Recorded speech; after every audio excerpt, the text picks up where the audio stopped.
네, 투자자 여러분 안녕하세요. 경제적 자유와 시간으로부터의 자유, 경자와 시자를 여러분들과 함께 만들어갈 주식하는 전산쟁이 주식공무원입니다. 보시는 것과 같이 어제 유럽과 미국의 시장이 세컨드 팬데믹, 즉 2차 바이러스 유행 공포로 이렇게 하락을 하는 모습을 보였습니다. 우리나라 시장은 어저께 삼성전자하고 현대차가 전기차를 합작하겠다라고 하는 이런 만남을 하면서 상승을 만들었는데 우리나라 시장 오늘 외부 변수에 대한 충격이 있을 예정입니다.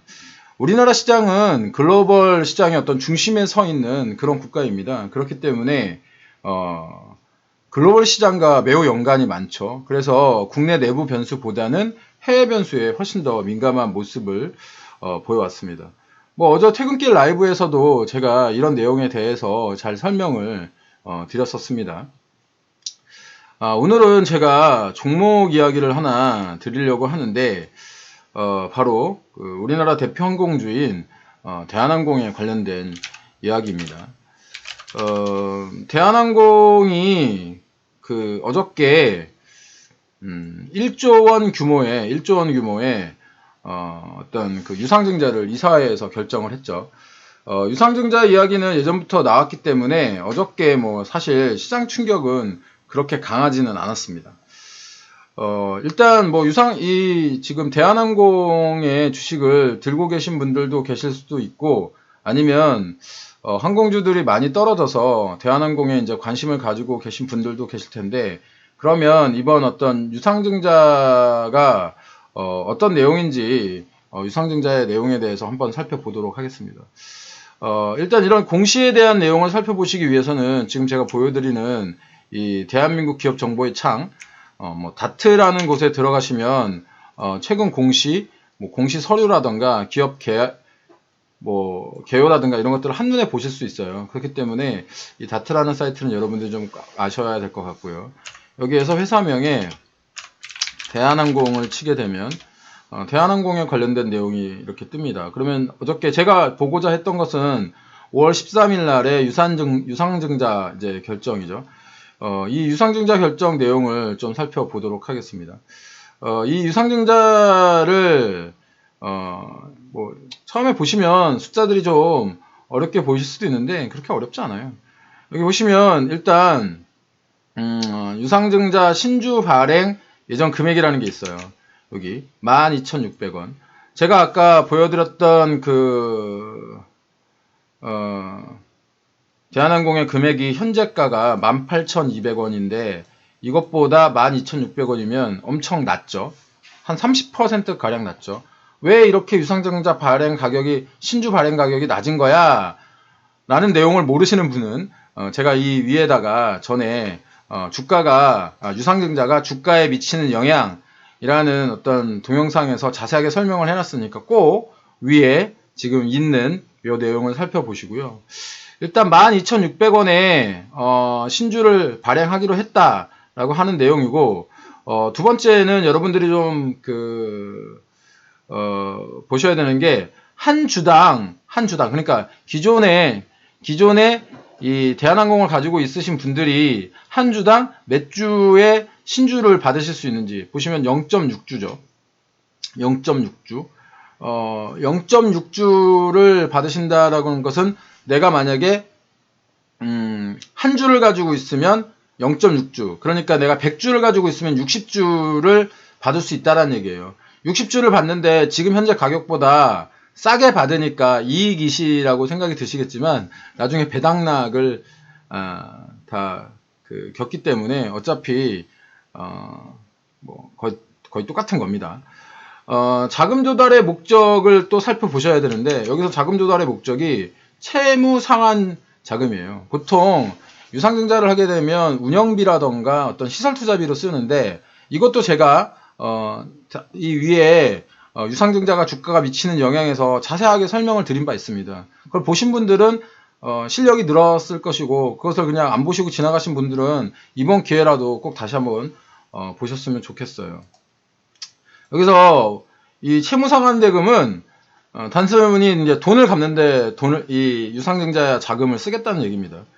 그러니까 운영 자금도 아니고 아까 말씀드린 대로 대한항공이 전에 1조 2천억 원인가를 국가에서 받기로 했잖아요. 지원을 받기로 했잖아요. 여기에다가 유상증자 자금 1조 원. 그럼 2조 2천억 원 가지고 이제 뭐 하겠다고 하는 거냐? 버티기 하겠다고 하는 겁니다.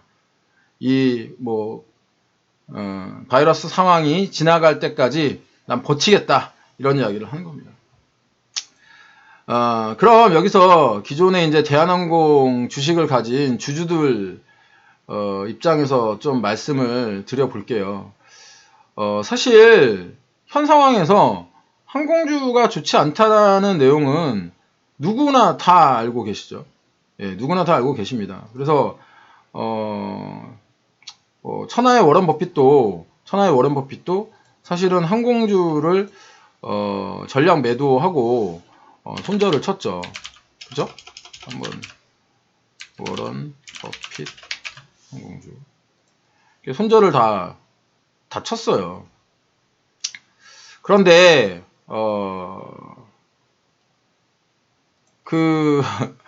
개인 투자자 분들이 지금 이제 고민을 하고 계신 부분이 나는 지금 현재 항공주를 가지고 있고 손실이신 분들이 거의 대부분 많으실 거예요.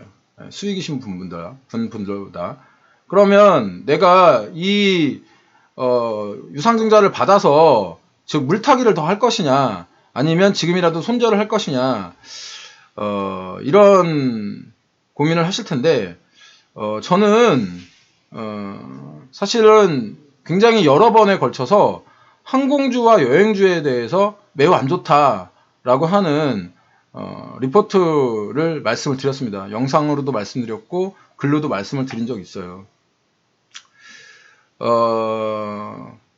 항공주 주식은 매도해야 된다라는 말씀을 여러 번 드렸는데 다시 한번 이제 대한항공 입장에서 살펴볼게요.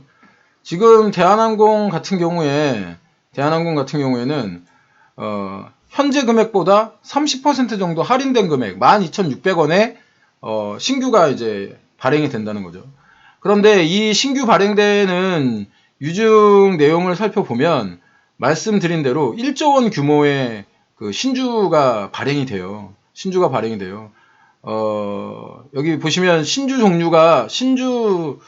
주식 수가 이만큼이잖아요. 약 8천만 주잖아요. 그러면 증자 전에 이 정도로 가지고 있는 거예요. 거의 이전에 있었던 만큼을 신주를 발행을 하는 거죠. 그렇다고 한다면 주가는 현재 18,200원이지만 이것도 많이 떨어진 거예요. 하지만 18,600원. 지금 신주 발행되는 게 12,600원이면 30%의 갭 차이가 있잖아요. 이 갭 차이는 거의 1대1로 돼서 이렇게 물타기가 될 겁니다. 그럼 중간 금액이라고 하더라도 약 한 15% 이상 더 하락할 수 있다라는 얘기가 되는 거죠. 산술적으로 계산을 하면요. 그리고 또 여기에서 이제 대한항공의 자사주인 이제 한진칼 같은 경우가 굉장히 이번 바이러스 사태를 완전히 무시를 했죠. 완전히 무시를 하면서 상승을 했잖아요. 한진칼. 왜 상승했는지는 모르시면 안 돼요. 알고 계시겠죠. 이거 당연히 경영권 분쟁 때문에 여기 보시면 이렇게 미친 듯이 상승을 한 모습을 확인하실 수 있습니다. 하지만 이 경영권이라는 것이 어떤 회사가 가치가 있을 때 이 경영권 프리미엄도 있는 것이지 그 회사가 껍데기밖에 없으면 사실은 경영권 프리미엄보다는 이 회사는 사실은 주주들의 것이라기보다 채권단의 것이 될 가능성이 높아요. 예. 경영권이 채권단으로 넘어갈 가능성이 높다라는 이야기입니다. 이전 2조 2천억 원의 현금을 마련해서 버틴다고 하는데 한진칼도 MSCI 모건 스탠리 지수에서 편출됐어요. 편출되면서 이제 다른 종목이 들어오면서 주가가 이렇게 급락하는 모습을 보이고 있는데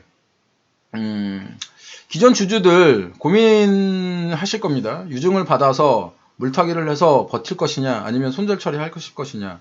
제가 여기서 한 가지 이제 사업을 하시는 분들도 계실 텐데, 주식과 사업을 비교를 하면서 주식이 사업보다 훨씬 쉬운 게 뭔지 아세요? 사업은 내가 잘못하지 않아도, 뭐 우리 직원이라든가 다른 사람들이 내가 사장이라면 뭐 잘못하면 그것을 회복하기 위해서 매몰 비용이 발생을 한다는 거예요. 매몰 비용이 발생을 합니다. 왜냐면 나는 그 회사의 주인이니까 내가 그 회사를 버릴 수 없잖아요. 그런데 주식은 내가 그 회사의 주주이긴 하지만 내가 그 회사 전체를 책임지는 대주주가 아닌 이상해야 그 회사의 주식을 내가 내다 팔면, 즉 뭐 손절을 한다던가 이러면 나랑 그 회사의 관계는 바로 단절된다는 겁니다. 이게 내 운명을 어려운 회사의 운명과 동일선상에 놓으실 필요가 없다라는 거죠. 시장은 냉정하고요. 항상 이기는 편을 내 편에 두시길 바랍니다. 그런 의미에서 본다면 이번 대한항공 유상증자 참여는 고난의 행군이 될 가능성이 매우 높습니다. 유상증자가 주가에 미치는 영향에 대해서는 이전에도 제가 글을 남긴 적 있고, 다시 한번 이 위에 보시면 주식공무원이 정리한 유상증자, 무상증자가 주가에 미치는 영향에 대한 영상이 있으니까요. 꼭 살펴보시고요. 미국 시장에서 최근 그 마이너스 금리에 대한 이야기들이 많이 나오고 있습니다. 마이너스 금리에 대한 이야기가 나오는데, 이 뉴스가 그런 뉴스인 것 같아요. 그 파월 경고의 움찔이라는 얘기가 그런 얘기인 것 같습니다. 그 경기 침체가 지속될 수 있고, 그렇다고 하더라도 마이너스 금리는 사용하지 않겠다. 이게 제가 한번 예전에도 미국 은행에서의 마이너스 금리에 베팅을 하는 그런 어떤 투자가 나오고 있다라는 말씀을 드리면서 마이너스 금리에 대해서 한번 말씀을 드린 적이 있는데, 이 마이너스 금리를 미국에서 할 수 없는 이유 중에 하나가 미국계 은행들이 거의 대부분 유대계 자금입니다. 이 마이너스 금리를 실행하게 되면 이 은행들이 전부 손해를 보는 것이 불을 보듯 뻔하기 때문에 쉽게 마이너스 금리로 도입되기 어렵다라는 말씀을 드린 적이 있습니다. 정치와 이 경제는 뗄래야 뗄 수 없는 그런 관계에 있습니다. 그렇기 때문에 여러분들 경제에 관심을 가지고 계신다면 정치에도 반드시 관심을 가지셔야 됩니다. 이성적 투자를 하는 투자자가 되시길 바랍니다. 시장 돌아가는 상황 파악 안 하고 그냥 주가가 싸다고 덥석덥석 주식을 사는 그런 투자자는 지금 매우 위험합니다. 제 시황이 여러분들에게 인사이트를 드렸기를 바라면서 시황을 마무리하도록 하겠습니다. 지속적으로 종목과 시황의 밸런스를 가지고 말씀드리도록 하겠습니다. 어려운 시장이지만 잘 살아남으시고요. 주식공무원도 도와드리도록 하겠습니다. 오늘도 화이팅 하시고 지금까지 시간으로부터의 자유, 경제적인 자유를 꿈꾸는 경제와 시장을 사랑하는 따박따박 수익률의 주식공무원이었습니다. 오늘도 화이팅 하시고요. 주식공무원과 함께 하시면 여러분들의 계좌 빨개지실 겁니다. 안녕.